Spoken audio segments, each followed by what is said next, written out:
Welcome, everyone, to our weekend wellness hour on Facebook. We are having a wonderful interview today with my special guest, Jeanette Ortega, about meditation. I met Jeanette just under a year and a half ago through Kyle Wilson's Inner Circle Mastermind when he invited me to join for an LA event and come meet. And I heard Jeanette speak, and she led the group with a meditation that was very powerful. And obviously I wanted to get to know her right away, and we clicked actually that day, had a great conversation afterwards.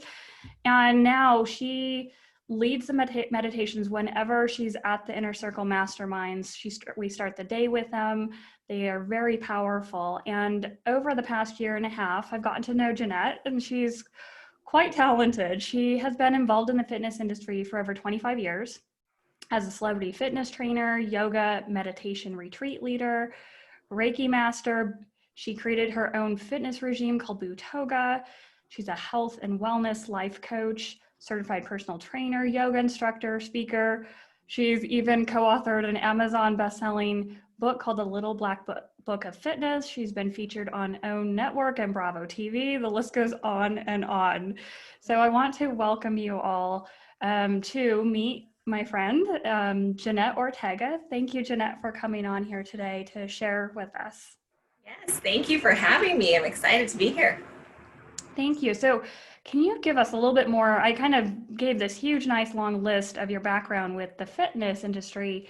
So kind of tell us how you got into it, how you have so many talents. What led you to all of this?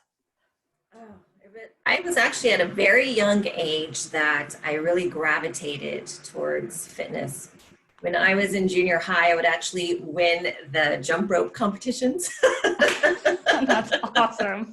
And I was like, oh, this is so much fun. And it just really started at a young age, just loving being active and being fit, and it just grew. Yeah. And as I got older and was even more into it, it's like I wanted to share this with the world because it just felt so good every time I would work out or do this. The endorphins would kick in. I'm like, everyone needs to know about this. This is fantastic. So then I really started to just get into all of the parts of it. So I got certified right away. I was going to school to even become a registered nutritionist, dietitian at that time. Like, the body just amazed me, and the food and putting everything together. It's such a, our bodies are such a miracle. So that's really how it's just from a young age, I just really loved it. I just really gravitated towards it. That's wonderful. Now, did you do this in LA? Because you're based out of the LA area now. Did you grow up in LA and do all this in LA? So yes. Okay. So I was born in Denver, Colorado, but I grew up out here in LA. So I was 11 when we moved out here, and everything just grew out here in lovely, beautiful LA. Gotta love it. Yes. So now, did you work in gyms? Did you build up a clientele that way? How did you kind of get into kind of more the celebrity training, all of that? How did you get into all of that?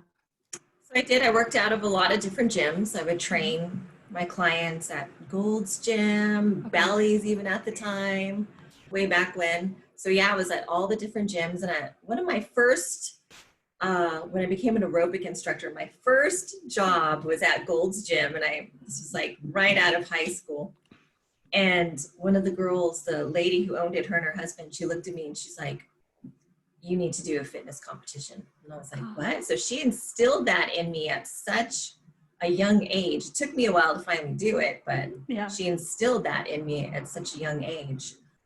So that's how I started, was just going to different gyms.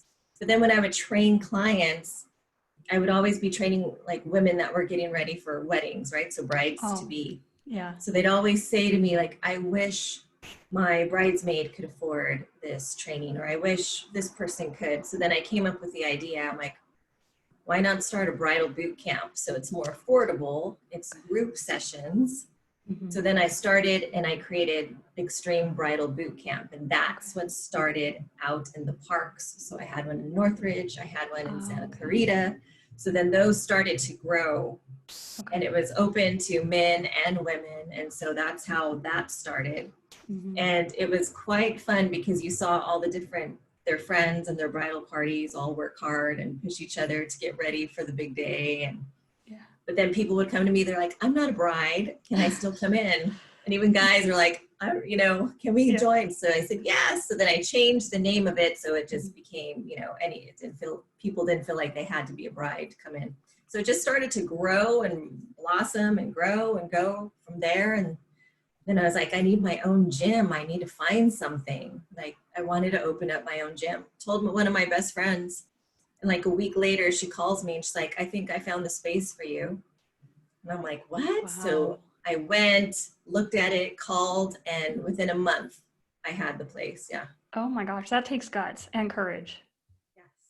Yes. But I was like, I need my own space. You get tired of running around everywhere or doing space rent at all these different gyms. And I was outdoors a lot, which I loved, but it was like, it was time. It was time. That's and amazing. So that's how that grew. Yeah. Wow. And so then at what point did you start shifting over into not just fitness, but how to calm people? Because I know in the fitness world, exercise world, we ramp it up. I'm in the ultra marathon world. It's go, go, go, stand on your feet all day long. Never, never rest because you don't want to lose an opportunity to strengthen. So when did you start shifting? It was after probably my competitions, because I competed for over 10 years in bikini and fitness competitions. So I was constantly go, go, go, lift, prep my food all the time. My whole life revolved around competition training. And so it's like I never really had time to slow down. And I was running my gym at the same time. Wow.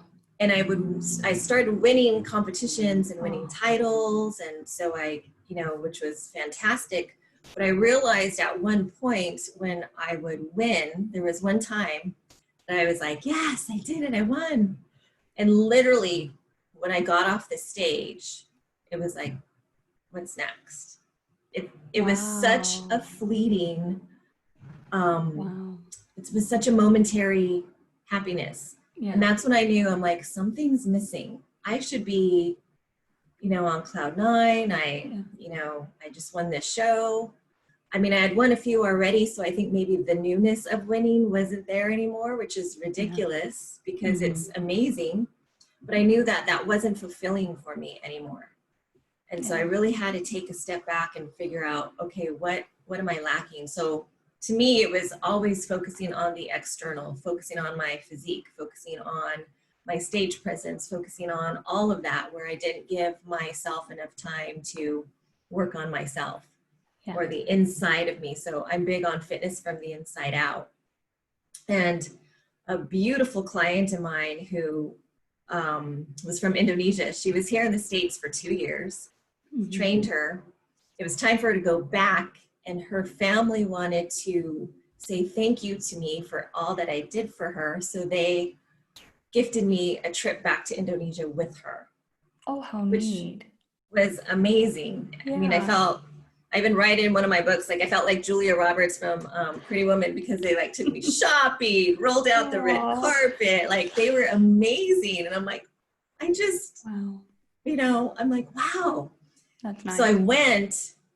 And we went to Bali, and that is where I finally had some time just to have peace and focus on myself. So we went to this yoga studio, and I loved yoga, but I was always so much into lifting weights. I didn't really have yoga in my life as much as I do now. But so we went to Bali, and we went to this yoga place, and it's this huge tree. I mean, this tree is massive. And so you have to go around the tree trunk, up the stairs, and then the yoga studio is on top of the tree. Oh my gosh. Wow. Gorgeous. And there's no windows. So you're able just to see the beauty of nature because it's up high. And it was you couldn't do anything but just take it in and be in awe of the beauty. And after that yoga class, it was a 90-minute class. I was done.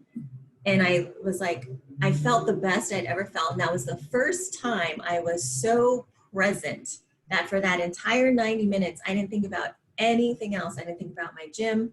I didn't think about, oh, my body, this or that. Like my brain wasn't going crazy. I was literally present to my breath, present to the movement, listening to her guiding it. And that's when I realized that's what my soul had been searching and longing for, was that presence and that peace and that connection back to myself. And so from then on, I really just promised myself, and when I got back, to really bring that back to my gym, and my gym transformed at that time too. So that's really when my experience happened, was during that trip. It really allowed me to have time. Yeah. And that's incredible. You're out in nature and, it hit you how beautiful life is. And we don't need to always push. We want to have goals, but we also need to celebrate those goals and celebrate the accomplishments so that we recognize all that hard work that gets us to that point. So that's incredible. Yeah, it was amazing. Yeah. So then from there, did you start finding meditation teachers? Did you start studying meditation? What happened after that? I always say, like, when the student's ready, the teacher will come, right? So it's like when we're finally open and ready to learn, the people appear. Mm-hmm. So as soon as I came back from the trip, I was like, I want to go get yoga certified. And I went right away and went into that type of training. Okay. And literally just certain people in my life who are amazing spiritual mentors just started gravitating right to me. And I'm like, wow, this is perfect. So it's like when you're ready, the souls, the people that are guided to you just come. And so there was a few that I did study under and was with, and they were like, this has been in your heart forever, in your soul. And now it's time for you to just go with it, do it. And for a long time, it took me a while, because here I was known as this kick-ass, you're going to come to my gym and get your butt kicked, or I train you for competitions. And so for me, it was even a hard transition to be like, oh, now I'm meditation and love and peace. But it really is. And that's when I really started incorporating fitness of mind, body, and spirit. So when people came into my gym, I'm like, it's not just the physical. I want to make sure you're fit in your heart. I want to make sure you're fit in your mindset. But yes, so I did have quite a few mentors, amazing mentors that just appeared in my life at the perfect time. That's amazing. And so during your studies, I'd like to dive a little bit more into meditation, just kind of from your studies, your experience.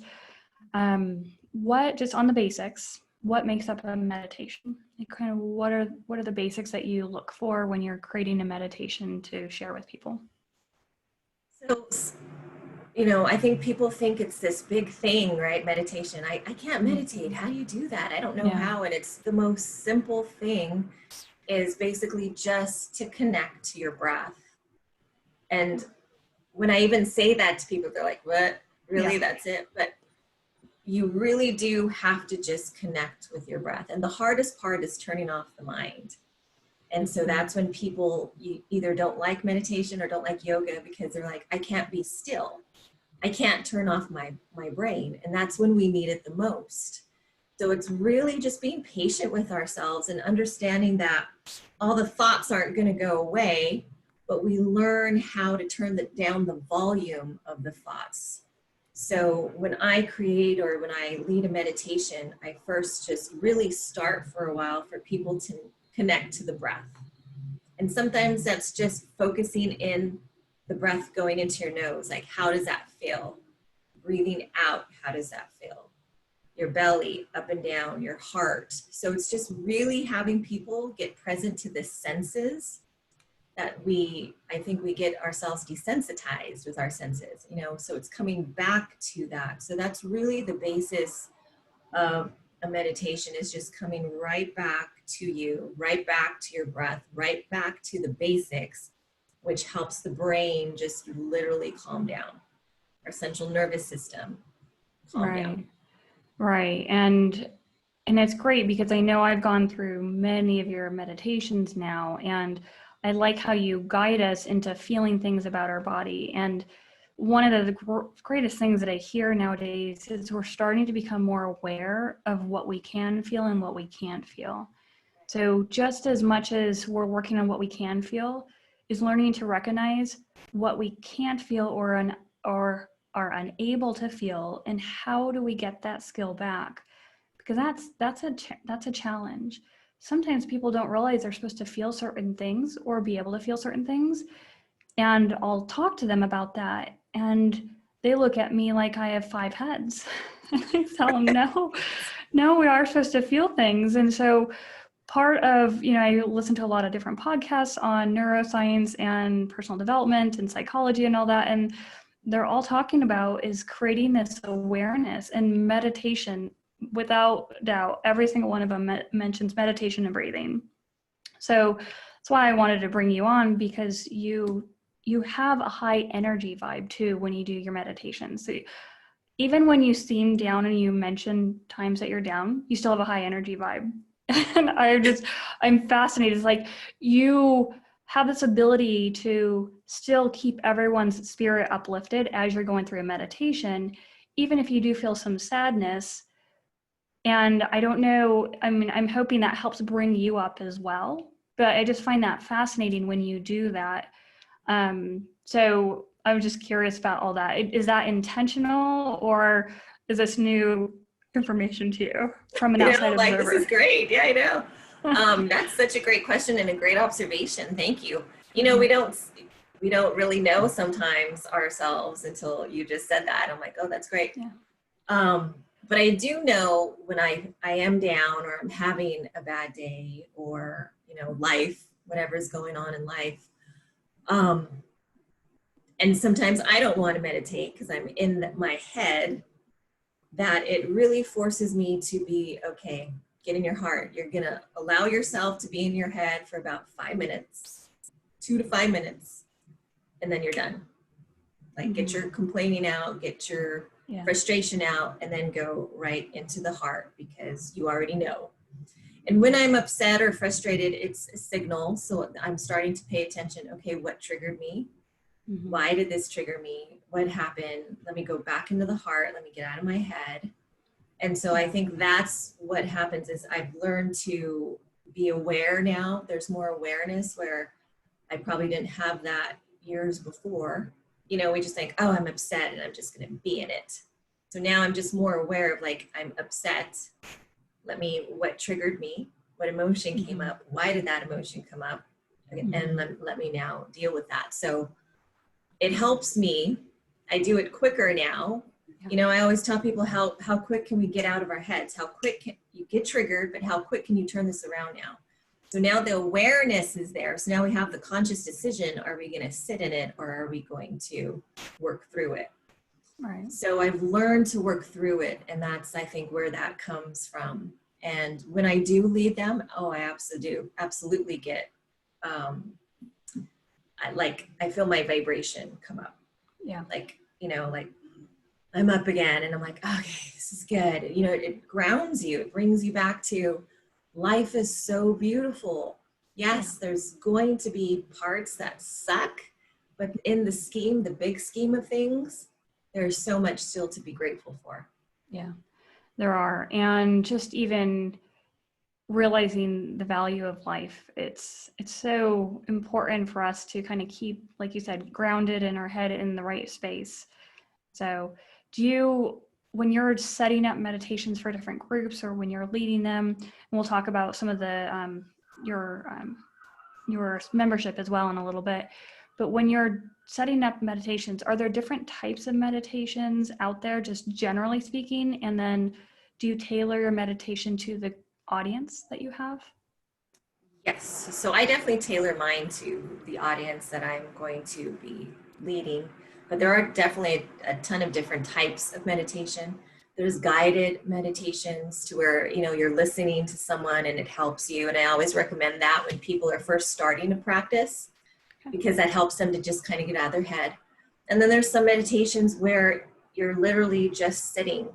You're not listening to anything. You are not, it's not guided. Sometimes you just even put a timer on 5 to 15 minutes and just sit, and you're just trying to really bring yourself into that place of quiet and still. There's also breath work. There's a lot of meditations that work on breath, like Kundalini. So you're just working on the breath, and so it's not guided. So there's quite a few. And when I'm usually asked to lead meditations, it's usually a guided meditation.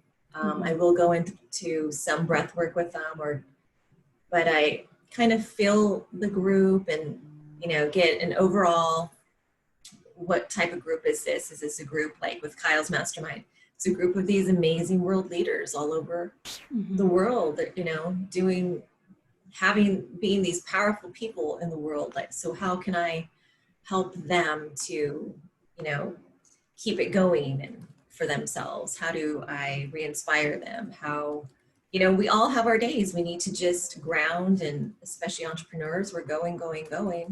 You need to reground and take some time for yourself. So I really try to find out about the people in the group, and that helps me to create the meditation. Yeah, and that makes sense. And so now in your specific meditations, a lot of times you kind of start, I know you change it up, but a lot of them I've heard you start at one part of your body and kind of work your way down. Is that a common thing for meditations, to kind of work your way through the body and talk about light? I've heard that a few times, so that's why I'm just curious if that is a common theme or something unique. Like I said, there's so much. So Okay. working with light isn't even always as common. I think I like to work with the light because what it does is it calms, and then people are able to start visualizing. And when we do the visualization of things, and we're already, having our brain do the work to like, oh, this is a beautiful white gold light. It's just calming me. It's cleansing me. It's grounding me. So that type of stuff, I've just always worked with that because it's just such a beautiful feeling. And when I've led meditations, I have people tell me they see different colors. Oh, wow. During my meditations, and they'll ask me, what does that mean? And, so people see different things during meditations. I'll even see different things. I'll feel things. I'll see stuff. But I like people to get present, and it is good to work from the top down because that's grounding. So a lot of times we're in our heads so much that we don't feel stable, and that's our foundation, is our grounding. Our feet, being planted on the ground. Even though we're walking, we're still like all in our heads sometimes. We have no idea what's going on. So it helps to work going from the top and pushing the energy down, because then you're like in your body. Yeah. You're grounding, you're letting go of thoughts, you're releasing stuff. So that is why I work from the top down. Do you typically recommend that people sit in a chair? Do you have them in other positions? Whatever feels comfortable for people. And what I've noticed is they love to lay down during a guided meditation. Yeah. So they love to just lay down, relax. And especially because I've done them a lot in yoga studios as well. So they'll get the bolsters, they'll even get the blankets. Like, they want to be out. And some people fall asleep. There's been people that start snoring, they fall asleep, and I tell people, like, it's okay. Your brain is still taking it in, but that's good that you got yourself to such a relaxed state that you were able to calm and knock out, just like with some of your breath work that you do, right? Yep. Knock people out. Very common. All of a sudden they start snoring, and I'll let them go for a couple minutes, and then I'll kind of wake them up and say, okay, we're going to refocus here. But when people's nervous system is in such fight or flight mode, they need so much help to calm them down. And if it leads to them relaxing enough that they can fall asleep, I'm all for it, because that's a sign. If they can fall asleep with someone guiding them through breath work or meditation, their body needs to rest. It's lacking in sleep. And so it's always, I think it's something very cherishing when someone falls asleep. I celebrate that. Just, you touch a person in a different way when they fall asleep with you, when you're guiding them through something virtually or with you in a session in class or in person. So it's pretty special. Yeah, it really is.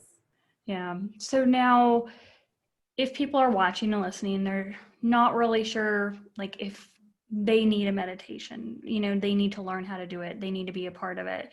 So what are some of the reasons or signs that you need to start meditation? Usually when you resist it is when you need it. Uh-huh. So when people are already fighting, like, do I need one? It's usually yes. The answer is yes, right? So it's usually when we're resisting something to start something that's healthy or something that's good for us, like right away, a lot of times we fight it. And so I tell people, the only thing it's going to do is bring you peace. So is that something that you would like more of in your life, or you're like, I'm good, I don't need it, So all it could do is bring you more peace, bring you, bring your anxiousness down, bring the worry down, reconnect you to your body, and in turn, that's going to make you a more loving and kind person to your spouse, to your children, to your friends, to your coworkers. It's just a win-win. So, and especially if people are telling me like that they have a lot of stress, or they can't sleep, or they're going through a major life change, whether it's a divorce, or even planning for a wedding can be a stress, but it's a good stress, but it's still a stress. So during these times, anything in this pandemic, absolutely. So during these times is even when people ask, do you think it'd be good for me? I'm like, absolutely. It's going to help, and it takes time. So I tell people, be gentle with yourself, be patient. You're not just going to sit on the floor and go, and just automatically feel it. And I think that's what sometimes people expect. Like, as soon as I start, I better feel it. And if I don't, I'm going to quit. I'm not going to do it anymore. So I tell people, please be patient. It's going to take some time, and you're still going to hear all the thoughts and the head chatter. And it's okay. We're just trying to turn down the volume. We're just trying to bring the body to relax. We're trying to bring the mind, focus on the peace. So I would recommend it to everyone, having it be some part of their practice, whether it's in the morning, the afternoon, before bed, anytime, because it's such a beautiful practice, and it's prayer. I even say people, prayer, it's your prayer time too. It could be meditation, it could be prayer, it could be anything. So to me, meditation really does encompass a lot. And for some people, I've even worked with them doing meditation while they're playing an instrument. Oh, wow. Because that's how they can get themselves to relax. So that's been one client that actually plays the guitar, and it helps the meditation, but he'll do like affirmations, and that helped him get more into the practice. Yeah. So it's been it's great. I mean, we all work so differently. We're all fired so differently. So different things will work. But yeah, it's interesting that you say that, because when I first got into running, it was very therapeutic for me. I was going through a lot of hardship, and the running was very therapeutic. And then when I got into trail running, so I'm running out in the desert, just on trails, going, 20, 30 miles. People were like, how do you do that? I said, and because I did it without headphones. At that point, I wasn't into podcasts. I didn't listen to anything. And I said, this is my quiet time to just breathe, just let go. And it was kind of like my meditative state while I was going through it, because nothing else matters except getting an occasional drink of water on my back or a little snack. But it was rhythmical in my foot pattern, and I'm just breathing. And so it was very meditative, but I never really considered it at the time. I didn't really know much about meditation, heard a little bit about it related to yoga. And, this was 6, 7, 8 years ago, but it's shifted so much since then. And I still use running as a therapeutic time, but I totally get what you're saying, how you can have someone do something, but it also be meditative at the same time. Yes. It's fascinating. And even a workout for me is meditative. Like I ride my spin bike or whatever I'm doing, I'm just like, it is my meditation time. This is me focusing on how amazing my body is, and to be grateful that I'm healthy to be able to do this. And, so it does. So that's why even I recommend that to people also. If you have a very hard time just sitting down, what is it that you enjoy? Allow the meditation to come into that. So I think we have we put meditation in a box. Like it has to look like this. It has to feel like this. And it doesn't. It's so expansive.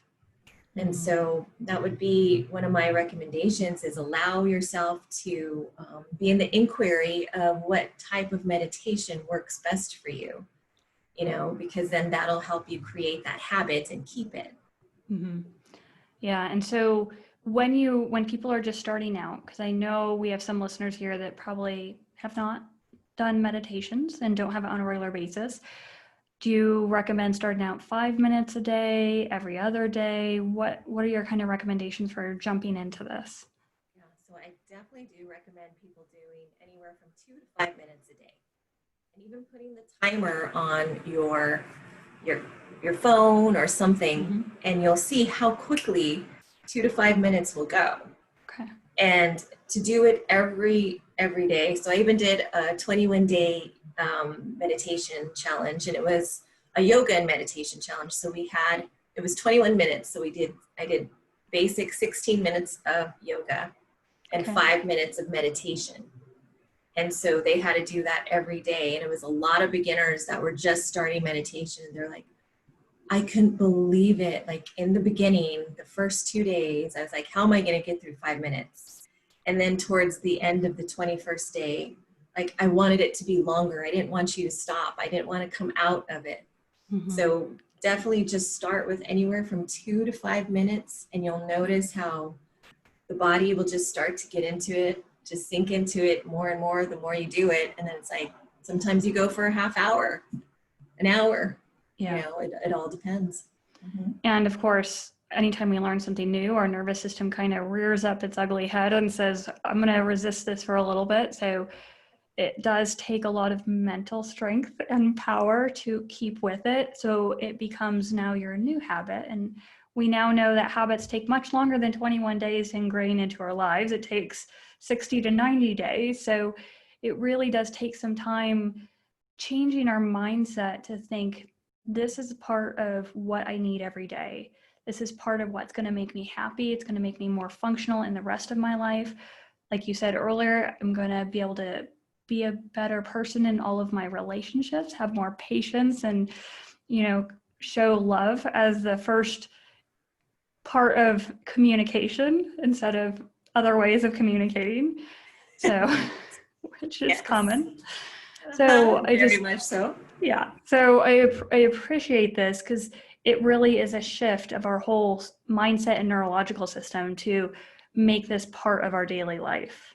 Yes. And I even tell people, remember why you wanted to start. So what is your why behind wanting to start a meditation practice? What is your why behind, starting to work out and trying to live a healthy lifestyle? When we're really connected to our why, that helps us keep it going even when our brain is fighting us and telling us not to do it and to resist it. So our why has to be so ingrained, and it has to be so deep within us that it keeps us going even on the days that we just don't want to do it. Yeah. And so that's part of knowing your why. Why do I want a meditation practice? What do I want in my life? What feeling am I going to have? What feeling do I want in the having of this meditation? What am I in search of? Yeah, and I can imagine too, after the meditation, taking a few minutes to savor how good you feel afterwards, to really focus on that, to instill that into your brain and into your memory system. So when you have those days of resistance, you can think, okay, I know how good I'm going to feel afterwards.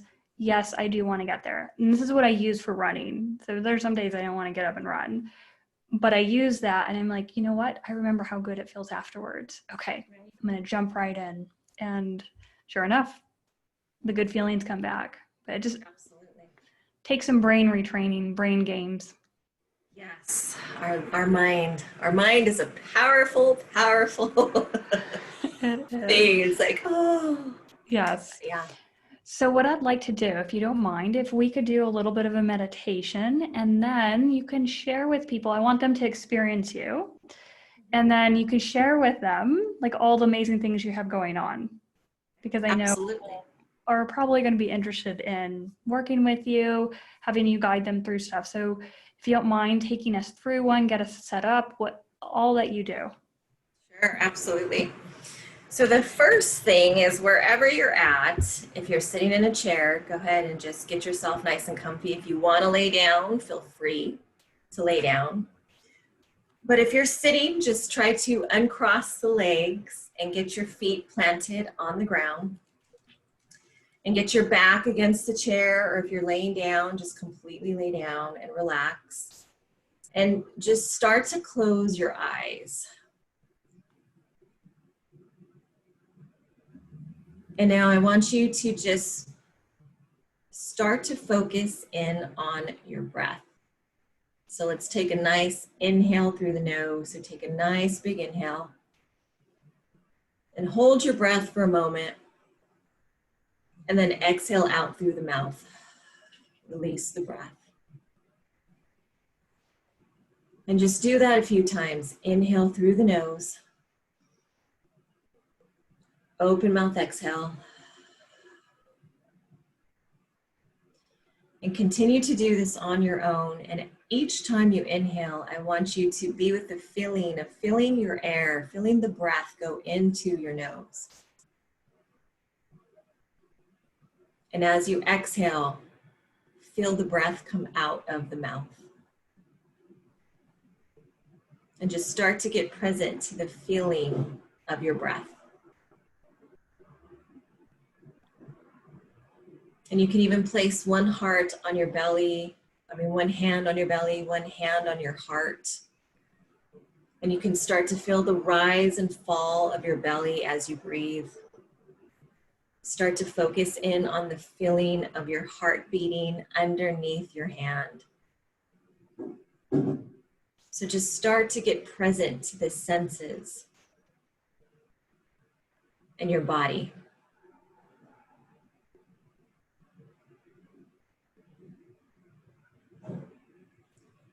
And now this time, as you inhale, I want you to focus at the top of your head. And as you exhale, visualize sending your breath all the way down through your entire body to the bottom of your feet. And do this for a few times. Inhale through the nose. Bring in all this air, and as you exhale, exhale this air all the way down through your body to the bottom of your feet. So now allow your body to feel your breath, to feel the peace, and start to allow your shoulders to come down a little bit more. Start to sink your body deeper into your chair.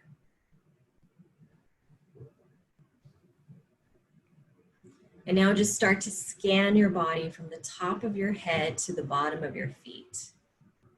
So start to see if there's any aches or pains, any little twinges, anything in your body that's talking to you right now. Just start to be aware, be with the feelings of your body right now. Is any part of your body speaking to you?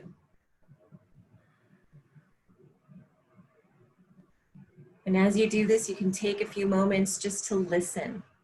So you're going to start to listen internally to your body.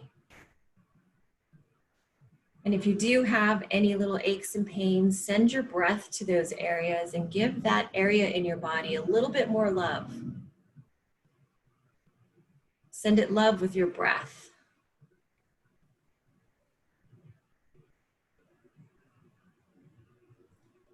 And just even start to send your body gratitude and love for everything that it does for you.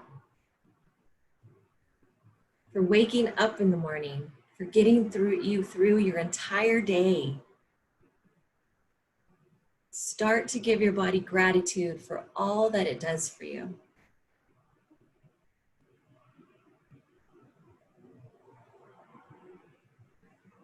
And now gently go into your heart. So I want you to just go into your heart space right now.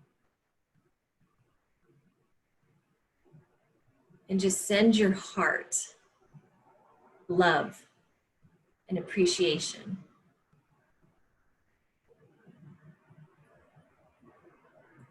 And just feel how beautiful your heart is. And start to send this love from your heart to your entire body. Take a nice big inhale. And as you exhale, breathe out this love all the way to all areas, all extremities of your body.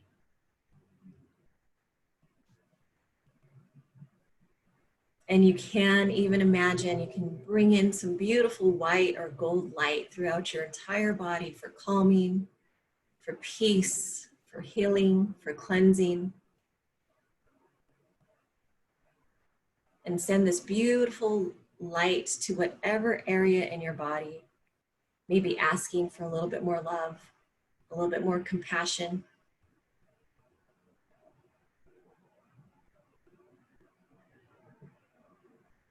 Take time each day to send your body love and gratitude. And then going back into your heart space, I want you to share this love. And you can share this love with one person. Maybe it's your friends, your family. It could even be to your community, to the world. And now let's just send love from our hearts out. So take a nice big inhale.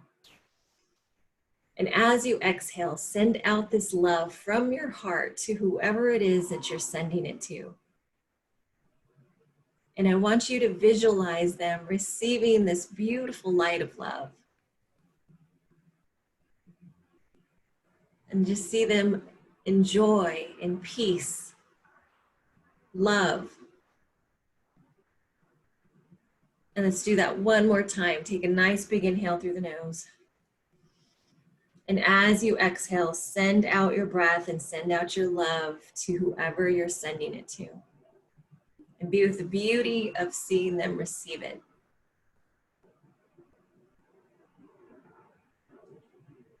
And now let's do this one more time, but to ourselves. So take a nice big inhale. And as you exhale, send yourself love from the top of your head all the way down to the bottom of your feet. And allow every cell in your being to feel love, to feel vitality, health, strength, beauty, joy, hope, abundance, creativity, healing. And just allow your body to feel this for a few moments. Just soak it all in, because this is truly who you are, is love and beauty and peace.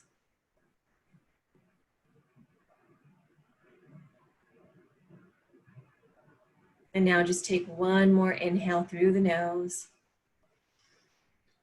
And as you open mouth exhale, just relax in this breath. Let anything go, release anything that doesn't serve you, any worries, let it all go.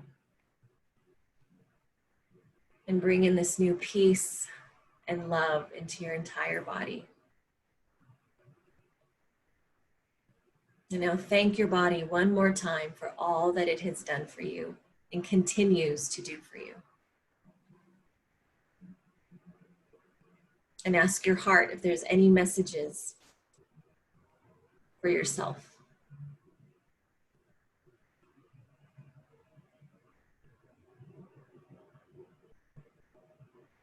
And then just say thank you. And then just gently start to bring awareness back into your body. So start to wiggle your fingers, your toes.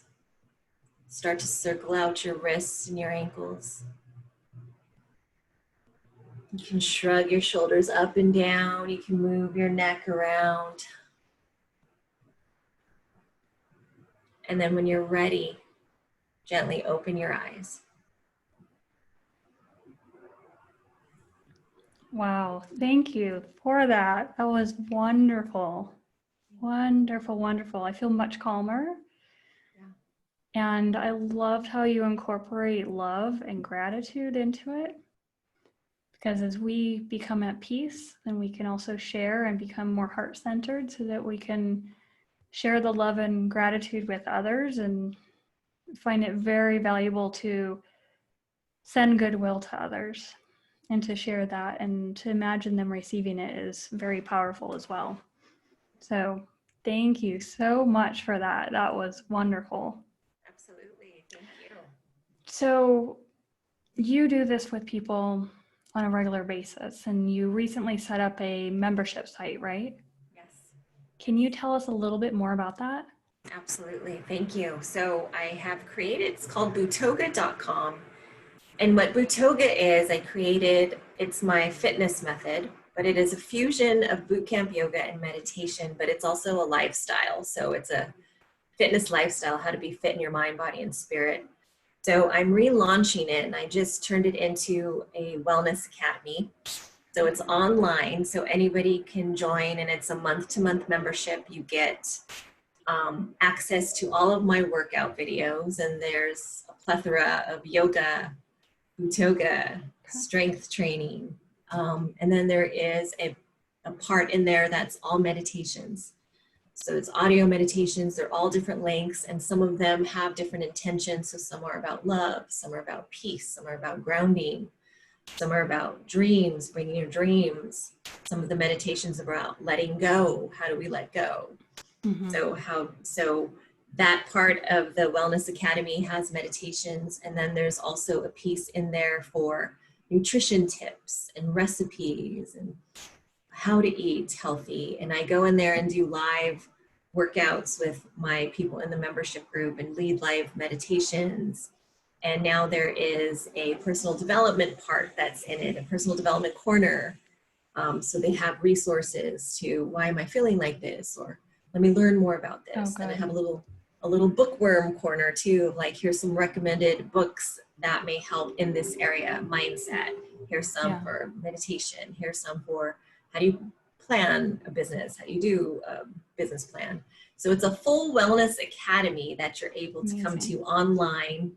Mm-hmm. And we have a great community forum, and I go in there and do live things and question and answers. And so that's at Butoga.com. Okay. And Butoga is spelled Bootoga. Wonderful. And you have done well with Butoga too. Before the pandemic, you were teaching it, and weren't you instructing other people and certifying instructors in that as well? Yes, absolutely. So I have some certified Butoga instructors. Wow. So we had Butoga in quite a few different yoga studios. So they are teaching it in different areas, and it was really making its mark, which is fantastic. When I created it, I didn't realize it was going to become such a healing program. I've taken it to Belize, and I did my humanitarian work there, and guided women in prison through meditation. Also, we did a summer camp with children in an underserved area. So we did Butoga with them and did visualization with them. So it took on its own life, and you know, it just started to transform in different ways, and I'm just so grateful for it. So that's amazing. And now with your Wellness Academy, it's online, so you can touch people all over the world with what you're doing. And with the Academy, people can go on and log on and do their sessions at any time, right? Yes. So the capability to go on anytime. If you can't do your workout live with me, you go and do your workouts, and today maybe you feel like 30 minutes, tomorrow you may feel like 20 minutes, the next day you may want to do yoga. So you have the access to it at any time to do your workout at your leisure. But we also have an accountability piece too, because I know that can be difficult for people, especially when they're so used to showing up to a physical space. Mm-hmm. So we also have an accountability piece too. So then you check in, like, oh, good. You know, I did this is the workout I did. So then we're going to be able to track what they've done and all of that goodness, and have different challenges inside of our membership as well. 20-day challenges, 30-day challenges, all of that. That's wonderful. Absolutely wonderful. Now, you have many skills, and there might be other things that people want to touch base with you on, is there an email address that you don't mind giving to them so that they can reach out to you, find out more about just all the different services you offer? Absolutely. So please feel free to email me at butogalifestyle@gmail.com. Wonderful. Butoga Lifestyle. And I'll add that in the comments so people have that just in case they know the correct spelling and all that. We'll make sure we Yes. get that to them. So anything else you'd like to share with us before we wrap up?